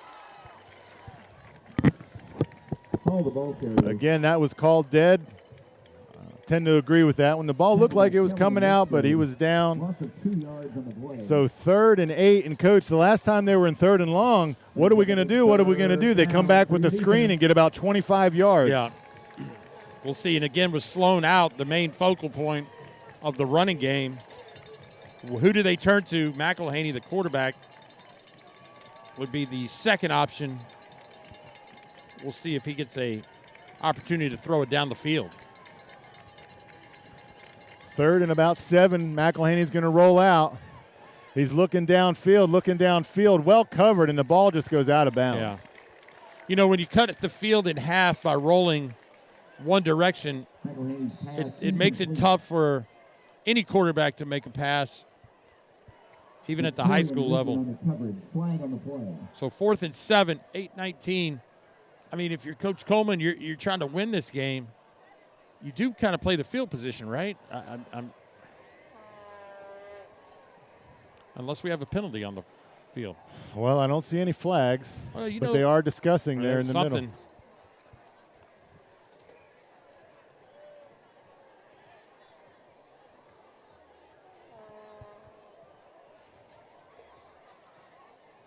Uh-oh, here we go. After the play, unsportsmanlike, Nolensville. Unsportsmanlike, personal foul, Summit. So guess what? They're going to replay the down. No, the play stands. Play stands. Because it was after the play. That's right. Now, the white hat gets to tell them. Tell Coach Derek. Guys, we're just trying to get out of here. With 8:19 left, guys.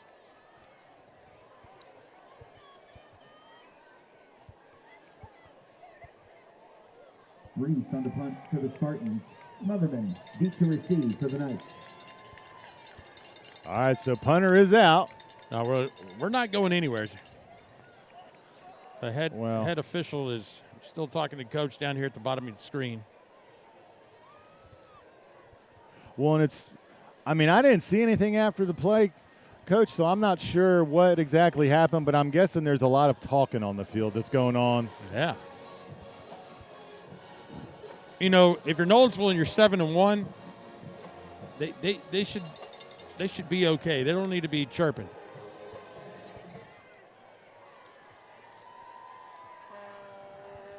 Well, and so with the punt, barring any fake punts or anything like that, you got to think Summit is running out of opportunities just based off of the way their offense runs, because they got 8 minutes left. Generally, a drive like this is going to take them 6 or 7 minutes to score from any length of field. Oh, no. Oh, no. High snap. Punter is down, and he's going to be tackled. Coach, that's the worst-case scenario right there. And I believe that's your guy, number 40. Carano. 25-yard loss. So high snap over the punter's head. You could have named all the scenarios. That's the worst one. That's right. I mean, aside from a punt return for a touchdown or a score on that play. That's right. Just a dagger to Summit right now as Nolensville is going to take over on Summit's 20-yard line. Summit's got to tighten the old belt on the defense here and keep them out of the end zone, because a score here, 2 scores behind, that's a death sentence for the Summit offense. Even a field goal. So I'm sure that Tamaska right here. Well, Tamaska's within his scoring range of 25 yards, but and there it is. Well, and so Tamaska gets slammed to the turf, gets a little extra, and flags come pouring in, and Nolensville, to their credit, keeps composure. Yeah, sure did. Derek said, let me tell you something, guys. I will run you to Walmart if you get another penalty. And so that's going to be half the distance, so that's going to put them at about the 10-yard line. You know, I thought you were going to say Martin's Barbecue, but that's okay. I may run to Martin's Barbecue, as a matter of fact.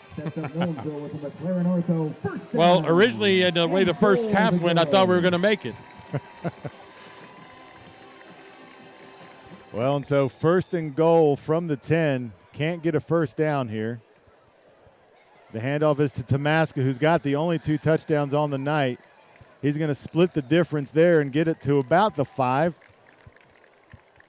Tamaska, the ball carrier, gain of 3 yards on the play. So when you say, okay, Nolensville runs a high passing percentage offense, lots of throws, and then if they score 21 points, you'd think, oh, okay, yeah, 3 catches. No, they would probably be all 3 on the ground. And if I said, hey, Coach, there's going to be 3 rushing touchdowns tonight, what team would have them? That's right. You would think that would be the Spartans. Sylvester keeps the football to the surprise of no one. And Summit closes the perimeter there. And Sylvester runs out of room, but keeps the ball in his hand. So 7:15 here. 3rd and goal. 3rd and goal. You know the Knights would like to punch it in the end zone here, but would take a field goal.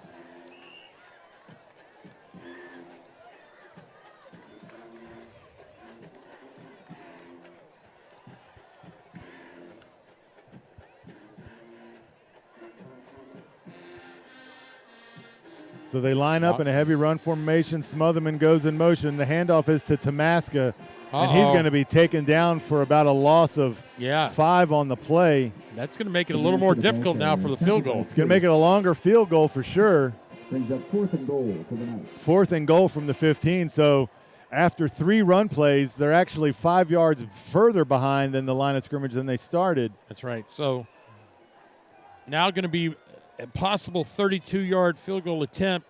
I think Coach Derrick is going to wind this down and call a timeout and discuss his options with his coaching staff. Well, that'll put us right at about 6.5 minutes. And so if my statement holds true with them needing about 6 minutes to score a touchdown, 11 points puts this game out of reach if they make the field goal. And so there's part one of your prediction. There's the timeout, and we'll see. Timeout, Nolensville. I would tend to agree, Coach. I think that they are going to go for 3 The here. Nolensville Band would like to thank our local Nolensville Ace Hardware and Matt Guthrie for their support and generous donations for the band's American flag program. So Thank you, Summit has Nolensville Ace played Hardware. some close games. Summit played Franklin Also, close. thank you to the Bone and Joint Summit Institute of played Tennessee Page and Williamson close. Health, Nolensville High School's official sports medicine Which is the provider. nature of the Nathan offense they Collins, run, your is to certified keep it athletic close. trainer, And Dr. Jeff Kusikovich is your team physician. Visit us at boneandjointtn.org. Well, over at Ravenwood High School, Oakland Patriots now lead 35-12. And a reminder, this Sunday at 4 In the p.m., fourth quarter. the Harlem Legends will be in our gym. Brentwood Bruins The lead the Nolensville Independence All-Stars.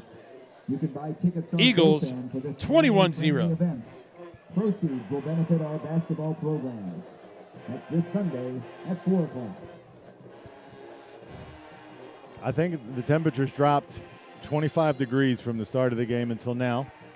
May have an effect on the field goal try here, which the Nolensville Knights line up. It's going to be about a 30-yarder. Snap is back. Kick is up. And Kick is good. yeah, Good-looking kick there, and that's going to push the lead Snap. 17-6, Smother him in the hold. leaving about And the field goal is 6.5 good minutes. by And so Genevieve Coleman. Summit is going to have to alter their game plan just a bit. 17.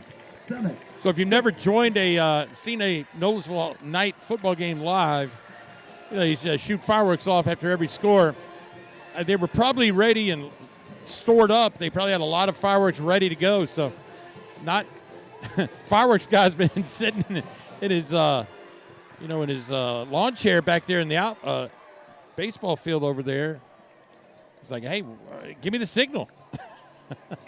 Well, 17-6 is probably not the score that people outside of this area would think this would be. But like we said, Summit has gotten progressively better as the year has gone on. They're more, when you have the Wade brothers like you've had and you've had the talent come through, this year they've just had to create a different style of play to compete, and they've gotten better. And, again, their style of offense will keep games closer. Well, in Nolensville, again, Ty Collins goes out in the first quarter. But to the defensive credit to the Knights, they haven't given up any points after that first drive of the game. No, you're exactly right. It's been pretty much businesslike, and the pooch kick is Pooch kicks caught at about the 25. Looking for room outside, and he's going to be tackled at the 25. So he tries to get a little move to the outside to find a crease, not much there. And so, Coach, I think they heard my critique of their special teams, because after that opening kickoff where he brought it back to about the 45, the starting field position has now been closer to the 25. yeah, they heard you. Sure, Coach Derek has us tapped in down there to hear what we have to say. All right, so here we go. Summit with an all-important drive. Let's see what they do if they get away from their game plan of just pound and pound. And they do. McElhaney looking wide. Oh, wide open. First play wide open over the middle. Uh-oh.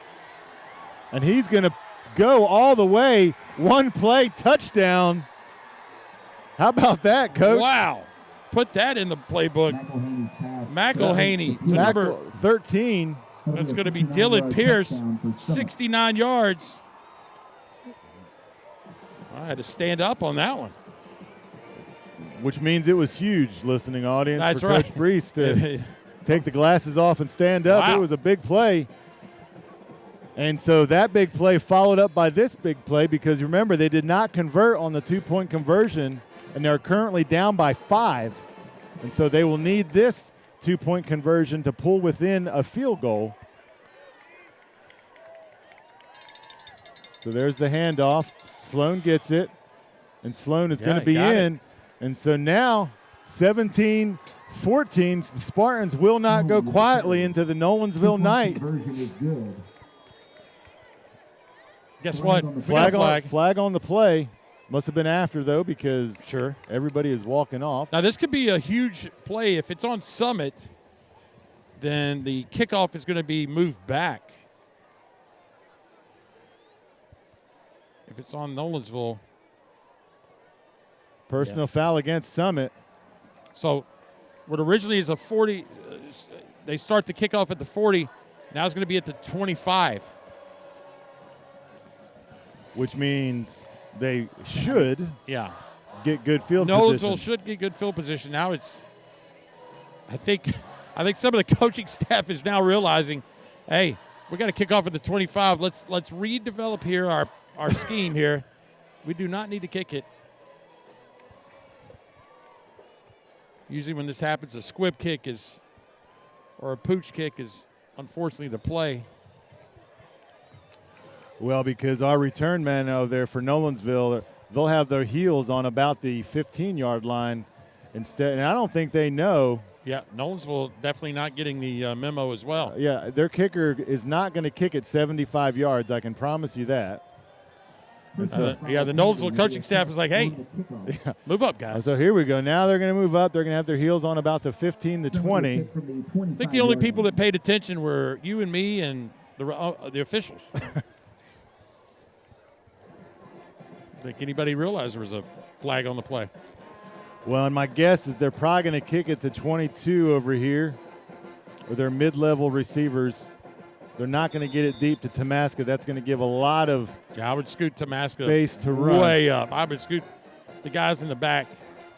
Yeah, they're as I'm looking, they're deep.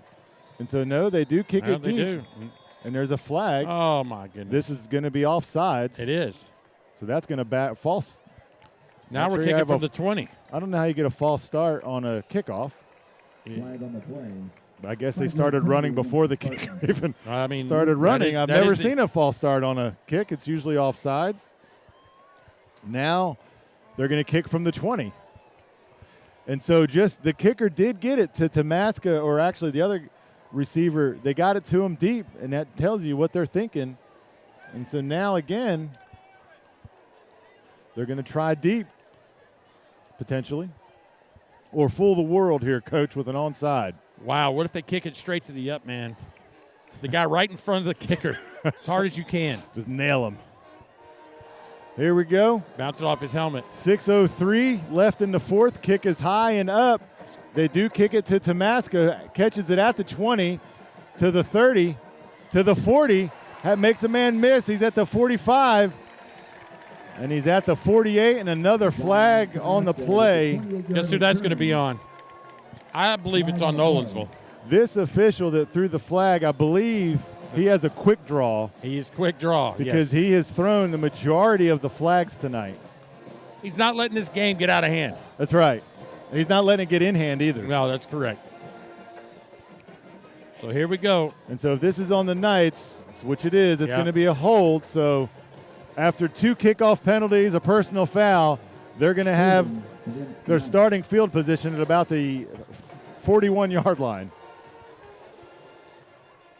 Look, he's got to throw his flag to make it official. 10 yards from the spot.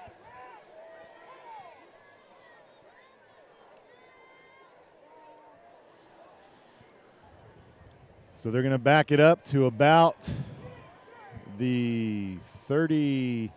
Are you walking home, Doug?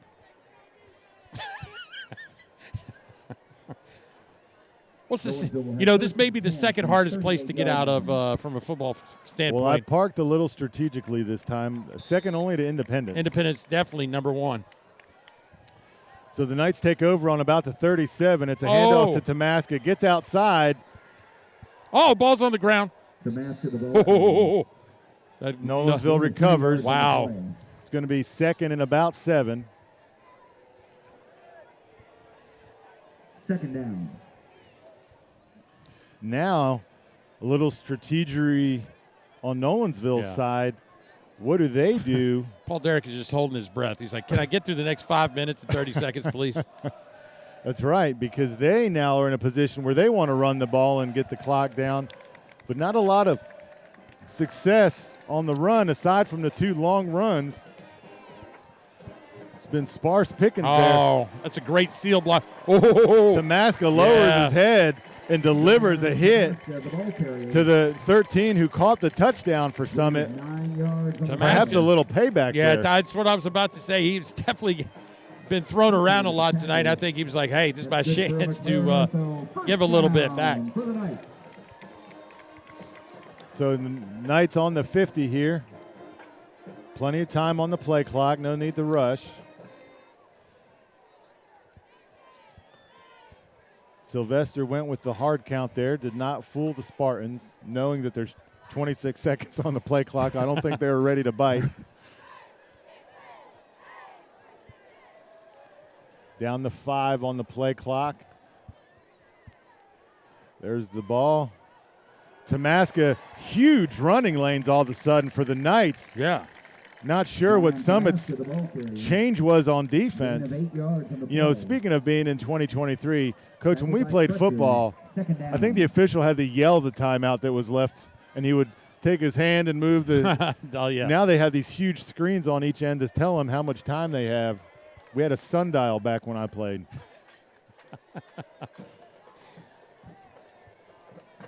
Well, definitely Nolensville's going to try to use all of the play clock or the sundial. Yep.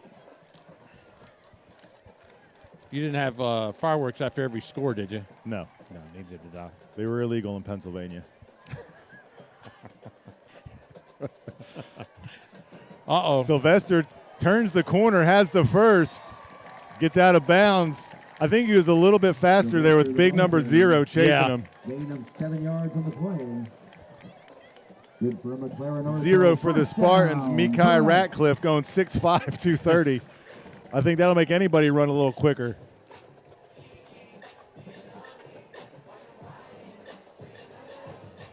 The only thing that he didn't do on that play was stay in bounds.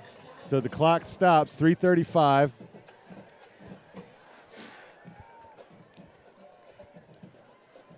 Handoff goes to Yeah. Tamaska. Carano, good blocking to seal the edge there. But again, Coach, out of bounds. Yeah. It's almost Tamaska, like the ball They carrier. took Slide. a whopping 5 seconds off the clock on that play. Tackled by Phelps. Second But down. Well, they're here- going in the right direction. here's the deal, right? If Summit gets it can hold them to a field goal. Remember, Summit only took one play to get the score, the answer. So Summit is Which now, I'm guessing was also their longest play of the year. it probably could be. Sylvester, sophomore, managing the game, hands it off. Tamaska up the middle. He's going to be met at the line of scrimmage, but he's going to get about 2. They'll give him forward progress. Zion Tamaska, the ball carrier. Gain of Tamaska, 2 the only yards on running back in the play. stable of running backs in Nolensville? No, they got a sophomore running back who has not seen the field tonight. Third down. Tamaska's got to be up in about the 20-plus rushing attempts.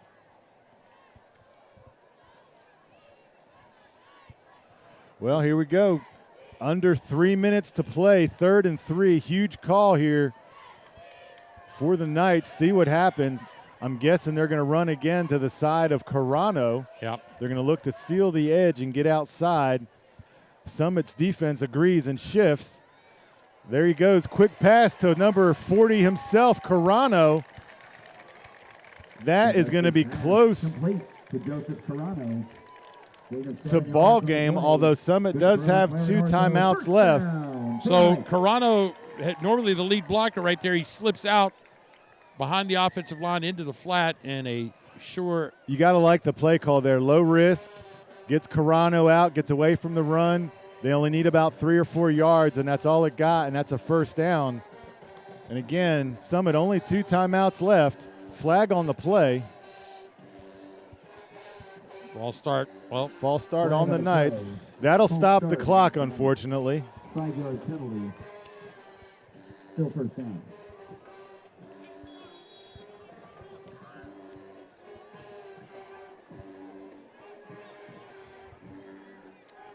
Well, they wind the clock again.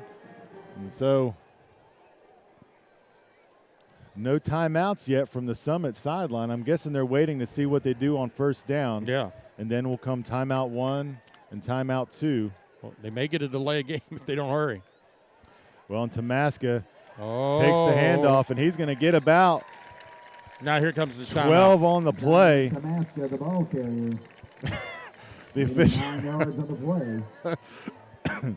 I don't think the official realized the side toward the timeout to, so he pirouetted around and gave the timeout to Summit. So 1:42 left, 2nd and 6. That is their second timeout Well, of the half. I got to mention it while we have the timeout. The Franklin High School Admirals wins. They beat Mount Juliet. 21-7. Franklin getting it done. 21-7. You mentioned it. The streak is broken, and now they get to go play Overton next week. If you're saying what's going to happen, I'm putting my money on Franklin. Franklin, the winners of the closest losses ever in the state of Tennessee. Absolutely. Brentwood High shuts out Independence 28-0. And Mount Juliet, by the way, was unbeaten. And they were ranked in the top 10 in the state. 2nd down and about a long 5. Smotherman goes in motion. Handoff to Tamaska. Tamaska's going to be short of the line to gain. That'll be the 2nd timeout from Summit.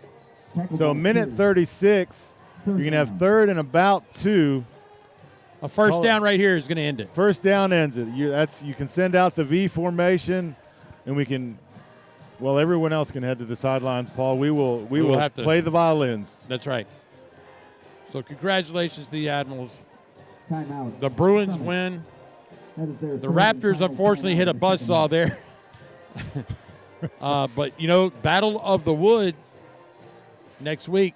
To your point, too, talking about Mount Juliet, that just really tells you the competitiveness and how good Williamson County athletics are. Yeah. When you're talking about a ranked team from our neighbors in Wilson County to the north, and one of the teams that hasn't won a game in Williamson County goes and wins by 2 touchdowns, that really just tells you Middle Tennessee, and particularly Williamson County, puts out some very high-quality football programs, among other sports, too. I mean, our Nolensville volleyball just finished 2nd in the state, which, well, they normally win the state, but they finished 2nd.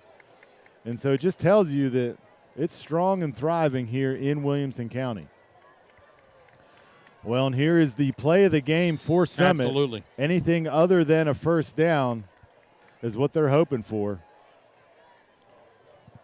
Smotherman comes in motion. Handoff to Tamaska. Going to be close. Tamaska's pushing. It's going to be close depending on the spot. Hard to see from where the official is standing. They didn't move the chains. They didn't stop the clock, so Brings up 4th down. 4th down. 4th down, and I would imagine they're going to run a play here. They're not going to send their field goal unit out. Well, it's going to take it in under 1 minute by the time the play gets put. Well, and they got a yard to go. And so you're right. They're going to take it under a minute. I don't think they're going to use a timeout here. This is where a 4th and a yard drives me crazy when they go in shotgun. You can do the tush push here, made famous by the Philadelphia Eagles and Jalen Hurts. Well, and there you go. There's the timeout that I didn't think they would call. So 45 seconds on the clock. What it was the quick strike Summit Spartan offense. One play, 69 yards for a touchdown. Has this game within a score, 17-14. Huge 4th down play. Turning out to be a pretty good one here in Nolensville. Yeah. Speaking of good ones, unfortunately, not for Centennial. Page now leading 24-6 with about 9 minutes left in the 4th quarter. Well, and Page is primed, too. They're getting hot at the right time. Like I said, they got 2 of their big players back, 2 3-star recruits coming back just at the right time. And they're just firing all cylinders up there off Arno Road. And that's really not a surprise to me. Rathbone, a quality head coach. And, again, just building something special over there in Patriot Land.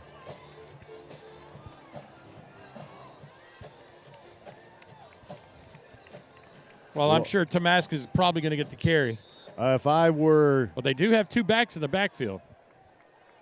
Goes with the hard count. Again, at the 20-second mark, they went with the hard count on the play clock. Although they did get the Knights with it earlier in the evening. Sylvester, again, the sophomore, has come 4 in and seconds. played admirably. 4 seconds. There's the snap. It's a sellout. To Tamaska. Gets He beat to him the down to corner. It's hard to say. Looks like he Gonna be lost short. a yard.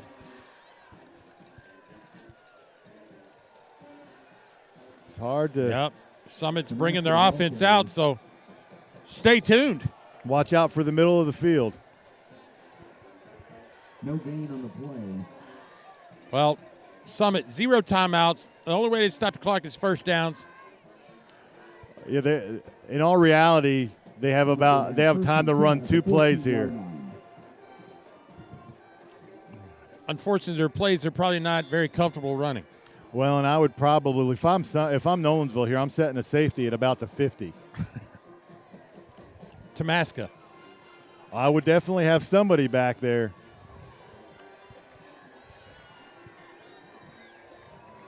Out of the shotgun, 4 wide, single back set. Uh-oh, here comes some pressure.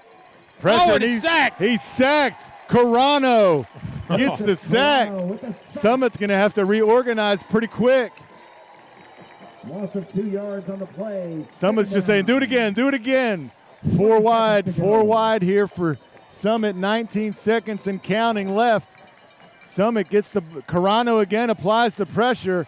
McElhaney running for his life, gets out of bounds. Ooh, 10 seconds. 10 seconds left. On the keeper. Gain of 10 yards on the play. This is probably the last play of the game here. This is it. And so now we have the safeties at about the 50. Yep.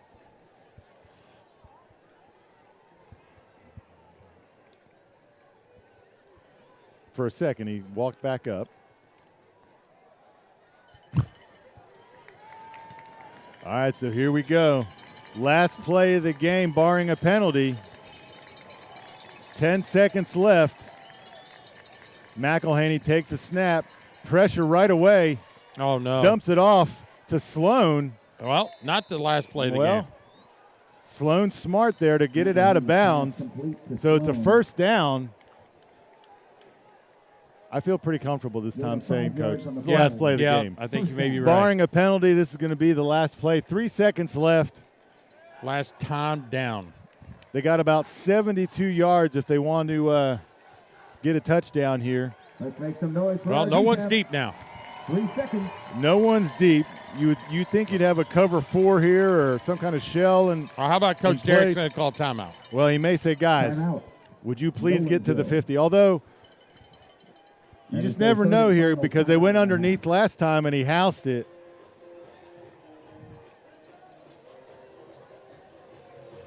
So no timeouts on either side of the aisle here. 17-14, 3 seconds, and it's 7 degrees out.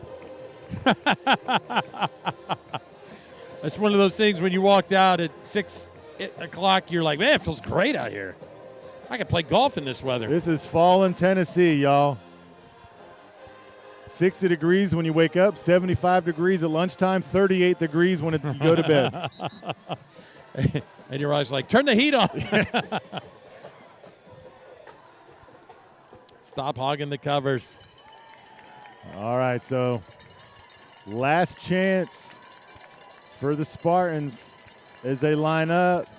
They got 4 wide. My guess is he's going to go to the left side of the field. 13 there, who caught the underneath touchdown. He's there. He throws it up deep, and that's going to be picked off. Ball game. When you're Summit, that's all you can do right there is just hope for a miracle. Nolensville comes up with the stop. There's the fireworks. Nolensville improves to 7-1. Big matchup next week against Page High School on Arno Road. I'm Doug Capella. Paul Breece to my side. Have a good weekend, folks. Your WCTV Game of the Week. Nolensville 17, Summit 14.